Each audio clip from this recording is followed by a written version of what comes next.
Hello and welcome to Three Things with JR. It's episode 15 of season 5. Would be the 154th episode of this show.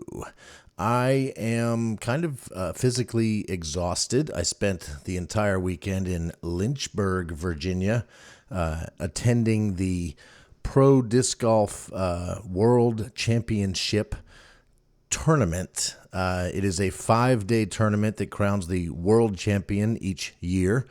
And this year, it happened to be in Lynchburg, Virginia, the closest it will most likely ever be to a place that I live. So, like most local disc golfers, I made the trip and got to see some of the show, and it was awesome.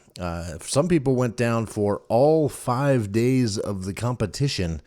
And based on how exhausted I am from 2 days of the competition, I can't imagine spending all 5 days doing that. Walking the course, it was incredibly hilly and a long walk, and it was quite hot yesterday and today, Saturday and Sunday, and kind of exhausting, but worth it. It was a great show. Seeing all of my favorite disc golfers that I watch on YouTube on a regular basis, seeing them up close and personal, in person, doing their thing, it was kind of awesome. One thing that struck me, seeing them live right there in front of me, with the way disc golf is filmed and shown, both in live TV coverage as well as filmed, post-produced coverage of their tournaments, which I watch on a weekly basis. I was surprised that these people, these athletes, look exactly the same in person as they do on camera. I am so used to, not so used to, it's not like I have a ton of opportunity to see professional athletes on a regular basis, but when I have seen famous people, I've always been struck by how different they look in person than they do when you see them in movies and on TV and such like that. Athletes are no different. Most of them, you see a football player, they're in uniform, a baseball player in uniform mostly, basketball players. I mean, they look small on TV, and then you see them in person, and they seem significantly bigger in real life. But the way disc golf is filmed, these people look exactly the way they do on TV, and I thought that was just cool. Also, I had 2 very different days attending the World Disc Golf Tournament. On Saturday, I volunteered, and on Sunday, I was a spectator. So on Saturday, my job, I had to show up and be in place by 1 p.m., 1 to 7, roughly. My job was to go to hole number 11 and stand there with red and green and yellow flags and wait for the tee shots to come in from the players. There's groups of 4 players going around the course. My job was to stand there down by the basket, the hole, and hold up a flag indicating if the disc that was just thrown landed inbounds, out of bounds, or in a hazard area. And so doing that meant that I was kind of stuck on one hole. But the benefit of that is you get to see all of the disc golfers come through and play your one hole. And I liked that. I liked that a lot. Seeing the big air shots and then seeing a little bit involved in the action, right? Like I'm part of the game. And that was significantly more fun than what I did all day Sunday, which was also fun. I followed the females, the FPO, the female professional division. I followed them around from hole 1 all the way through to hole 18. Which meant I was watching 2 or 3 groups of disc golfers play all the holes. So you either get to see all the holes or all the players, but not both. Like there's no way to do both. And if you want, there isn't even a way to do both watching it on TV at home. There's just simply no way to do that, which is, I guess, why people went and spent 5 days there so that they could get a variety of spectating experiences. But I got the most out of it when I was volunteering and helping to put on the event and playing an ever so small role in making it happen. And I loved it when the disc golfers themselves, some of them, would take the time to thank any of the volunteers they got near. Many of them thanked me for spotting. And that was cool. They didn't need to thank me at all. I was there because I wanted to be there to see them play disc golf. I wanted to thank them for being fun to watch at playing disc golf, but I just said my pleasure and have a great round, stuff like that. So that was great. As far as the competition itself, it was way more interesting on the female side because the person that was going to win wasn't really clear until the last couple holes. Really, the last hole was when it was solidified. The last 2 holes. And it was not somebody that we all expected. Evelina Salonen from Finland took it down, beating Kat Murch and Kristen Tatar and a bunch of other very stout competitors. But she did great. First time world champion. And it was fun. It was good. And then with the men, there were no surprises. The guy who took the lead in round 1 on Wednesday held on to that lead the entire tournament and won by a couple strokes on Sunday. And he also won the same tournament last year. So he is a repeating world champion, a 2-time world champion, Isaac Robinson. So it was a little bit less dramatic on the men's side. I would have loved for some fireworks, loved for some of the other competitors to get within striking distance and really, ramp up the competition a little bit. As far as the event itself goes, I have attended professional golfing events. I have been to the TPC down in Florida. I've been to a golf course somewhere here in the DC area. I can't remember where. It's been a few years now. I have been to, these PGA events that are, nationally televised and, they're worth millions of dollars and millions of dollars are spent putting them on. And I have competed in disc golf events, obviously local low tier disc golf events. So I know how they can be run.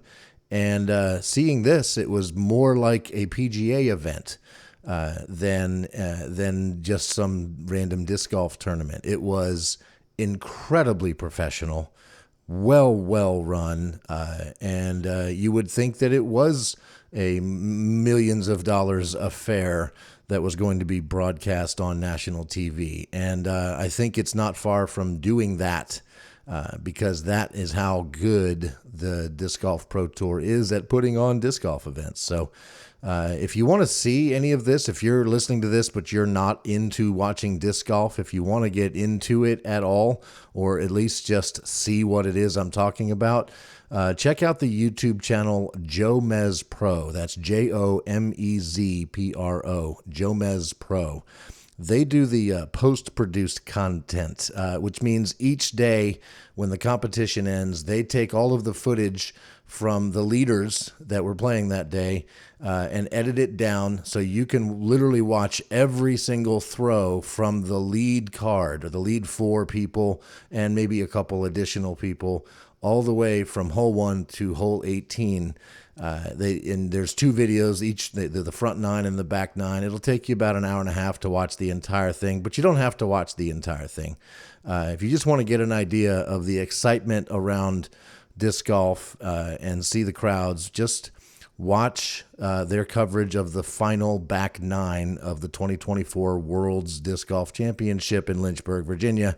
I will put a link to the Jomez Pro YouTube channel in the comments or in the description of this podcast.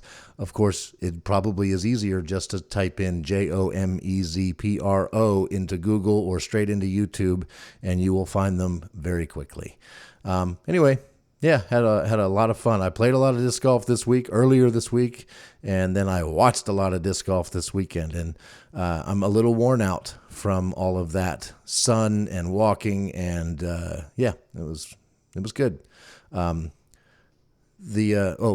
did also try some food that I've never had before. It was an acai bowl, and it was so hot today that when we got to the midway point of the day, I could have gone over and grabbed like bratwurst or hot dogs or chicken sandwiches or burgers and stuff like that. That was available for sale all over the place, but I was not having any of that. That seemed just like way too heavy and too hot and too gross for this like 90-degree day. So I went over and got a cold, refreshing mango acai bowl, and it had coconut and granola and acai and mango, and it was just awesome. I've never had anything like that, and it makes me want it a lot more.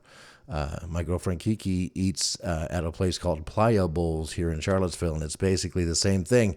I have a feeling I'm going to go there more often now because that was a wonderful lunch today.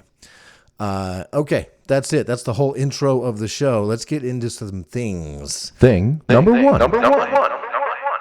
Gus Walz. I was watching, as a lot of people were, the Democratic National Convention with Tim Walz gave his rather triumphant speech, and his son Gus got up, overcome with emotion, pointing at his dad, yelling, "That's my dad!"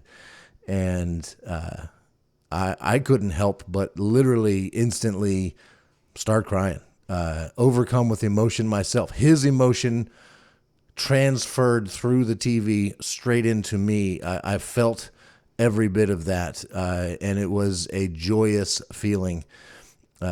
And I loved every second of it.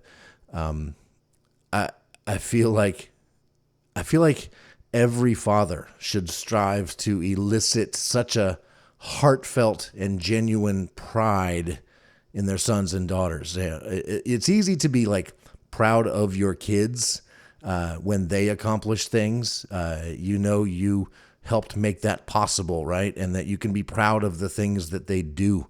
But it's much harder. It's a much taller order to be the type of parent that makes their kids proud of them. Like, so proud that the kids themselves will shout it from the mountaintops for the whole world to hear. That's the type of parent I want to be. And I have had times in my life where I have felt that from my kids. And it is one of the greatest feelings in the world. Just doing that, because not only are they proud of you, but they're not worried at all about anybody's reaction to them showing it. I freaking love that. And Gus is amazing. Tim Walz is quite inspiring as a human, and clearly he's a good father. So mad respect for that guy, and seeing Gus respond to him at the speech was just powerful. Thing number two. All right, thing two is something that I want to recommend, usually a book, a movie, a TV show, or something like that. And this is kind of two of those things, a TV show and a book, because there is a new TV show. I believe it's on Apple TV Plus, and it is called Bad Monkey, starring Vince Vaughn, taking place in the Florida Keys. It's a murder investigation. It's a comedy. It is showing off some of the nicest parts of Florida and some of the more seedy parts of Florida. And of course, it's basically a story about Florida Man, because it is. And the show itself, I'm through 3 episodes. That's all that are available as of right now. And looking forward to more. The show is great because it's shot great. It stars Vince Vaughn, who is amazing. This is a character seemingly written for him, and his quick talking wit. He's fast. He's funny. He's sarcastic. And I just love it. The show's, again, really funny. And it is based on a Carl Hiaasen book, which Carl Hiaasen, here's what I think I know about him. Feel free to Google me and check my work, but I have not Googled this to verify that my recollections of him are correct, but I've read a lot of his books. And what I remember knowing about him from when I was reading him literally book after book after book was that he was a journalist, a newspaper, a reporter in Florida.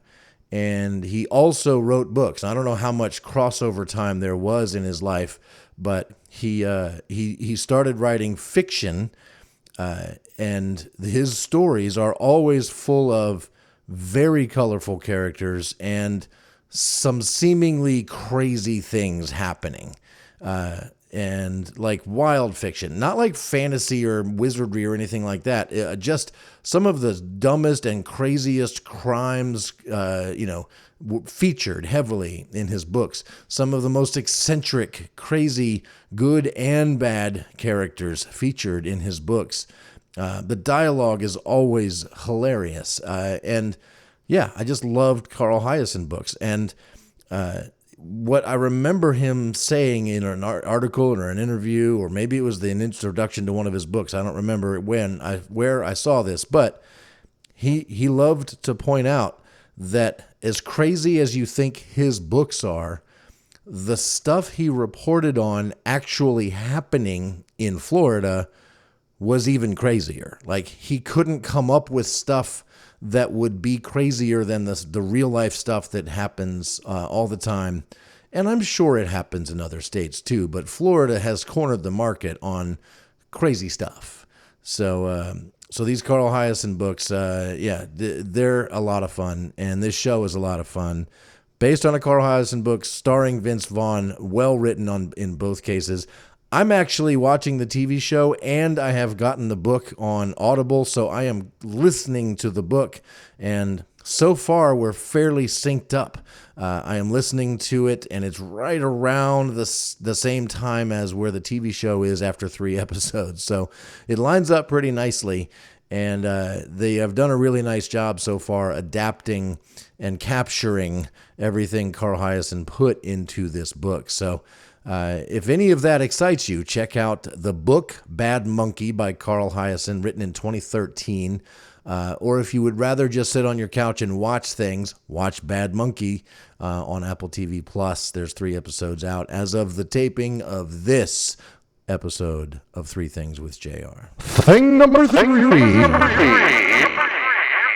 Thing number 3 is going to be a little weird. It's going to be recorded right now and tomorrow. It's basically midnight on Sunday night. I got home from Disc Golf Worlds a few hours ago, and I'm sitting down here to record this mainly because I want you to pay attention to how I sound. I'm going to pay attention to how I sound right now, because in roughly 8 hours from the moment I'm speaking to you now, Sunday night at midnight, in roughly 8 hours, I am going to be arriving at the dentist, and the dentist will be pulling 4 teeth out of my mouth at once, all in one visit, which I'm not really looking forward to, but at the same time, it's the first step in getting my dental situation figured out. I am the cause of my dental situation. I understand this. Maybe part of it is genetics, but also smoking and drinking soda and not brushing my teeth or flossing basically ever is the reason my mouth is not in great shape. So I've got to have 4 teeth that have kind of been falling apart for the last couple years. They got to get them out of there, including one right in the front where everybody can see it. And it's kind of annoying that has to happen because, when teeth are falling apart in the back of your mouth where nobody can see them, the only person who knows that's happening is you. I'm the only one who's been dealing with that. Nobody else has had to see it or in any way be impacted by what's happening in my mouth. But now it impacts other people because you can see it. As soon as I smile, you can see it. I have considered yanking out all my teeth and getting full implants, but that is really expensive and it sounds awful. If it wasn't so expensive, I very well might do it, but we're talking $28,000 just for the top teeth. So I don't know about that. So instead, I'm actually working with a real dentist who's not just going to rip them all out and put implants in. We're going to remove the 4 that need to come out now. We're going to wait a month or so, do some root canals on the front 2 teeth. Once all that's done, infections are gone, we can assess how much bone is left up in there, and then we can maybe do some implants selectively, to replace some of the missing stuff that you can see and that affect my ability to chew food and things. So that's the plan. And it all starts tomorrow morning when I get 4 teeth yanked out. I will not be spending any time tonight, Sunday night, editing this. When I close the mic, it won't be long before I'm in bed. But what I am going to do is tomorrow, Monday, I'm going to the dentist at 8:10 in the morning to have 4 teeth yanked out. After that, I will not be going back into work. I will be settling into the couch at home, just me and the 2 dogs. Kiki will be out of town at a horse show all week, so I will simply be recovering all day Monday. And I'm hopeful that sometime Monday afternoon or evening, I'm going to sit back down here at this computer and this microphone, and I'm going to record my voice to add a little addendum onto the end of this show so that you can hear what it sounds like, less than 12 hours after somebody had 4 teeth ripped out. And I'm honestly curious how much different I am going to sound tomorrow afternoon and evening compared to right now. Will the sound of my voice be affected by the swelling and the healing that's starting to happen from having 4 teeth ripped out? Will the fact that there's no longer those 4 teeth in my mouth just simply change how I sound? Like, will there be more whistling because air's moving through teeth that used to be there? That kind of thing. I hope it does not drastically change how I sound. I have a feeling it'll at least temporarily change how I sound for a few days at least while I heal up. And that's what you're going to get to hear right now. All right, here I am. It is Monday evening. It's about 7:30 p.m. I have been home from the dentist for a while now. I got in at 8:10 this morning, had 4 teeth ripped out, and I was done within the hour. I went to get my prescription, but they didn't have it yet, so I went to get the dog and then drove home. And the whole time I was thinking, gosh, this doesn't hurt so bad. Getting the 4 teeth pulled out did not hurt as bad as I thought it was gonna. It really was painless. And even now, 10 or so hours later, I've taken ibuprofen and Tylenol, but overall, it's just annoying. Like, moving my tongue around in my mouth feels different. There's some parts that are clearly going to hurt some more, probably more tomorrow. But overall, this has been a pretty painless experience, much better than I was anticipating it to be. And I am kind of feeling like when I talk, it sounds different. I don't know. It'll be tough. I'm gonna go back and listen back to this tomorrow, and right along with you guys. I'll just play this in my podcast player to find out what I sound like, and we'll see. Is there any kind of like air moving through my lips that is different? I feel like the teeth missing over on the top right side are gonna cause some to happen or something. I don't know what, but I feel like it. I feel like if I think about it while I'm talking, then I can probably make sure I sound normal. However, I'm not going to always be able to think that far ahead and that deeply while talking. So I don't know. Anyway, this is what I sound like. I am going to go back to work tomorrow. I'm not taking 2 days off. I don't need that. I'm feeling fine, and we'll see what happens. Anyway, yeah. There's the burp. There's the post-extraction burp. Cool. I don't know what else I have to say. I think this is enough of a audio sample for us to determine, do I sound different just talking naturally? I'm not thinking about it, just letting the sounds come out of my mouth without doing anything to alter them or change them or fix them based on the missing teeth. This is just, there it is. This is just, I felt that one was different. Anyway, I'm just going to continue talking until I feel like I should hit stop, and let's get back to Sunday Night JR, who's going to finish the show.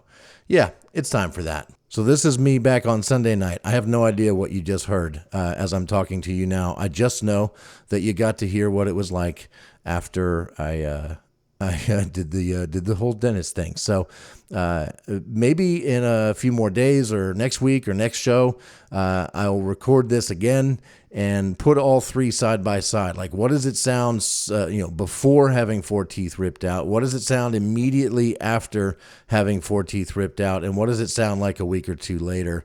I'm curious myself. I want to hear it. So I guess that means you're going to hear it too. That's it. That's the show. Thank you so much for listening. It's Three Things with JR. I will be back next week with Gary in Small Things Considered, and this show will be back in 2 weeks. Thank you so much for listening. Have a great day. Love you all. It's a brand new day. It's a brand new day. Yeah.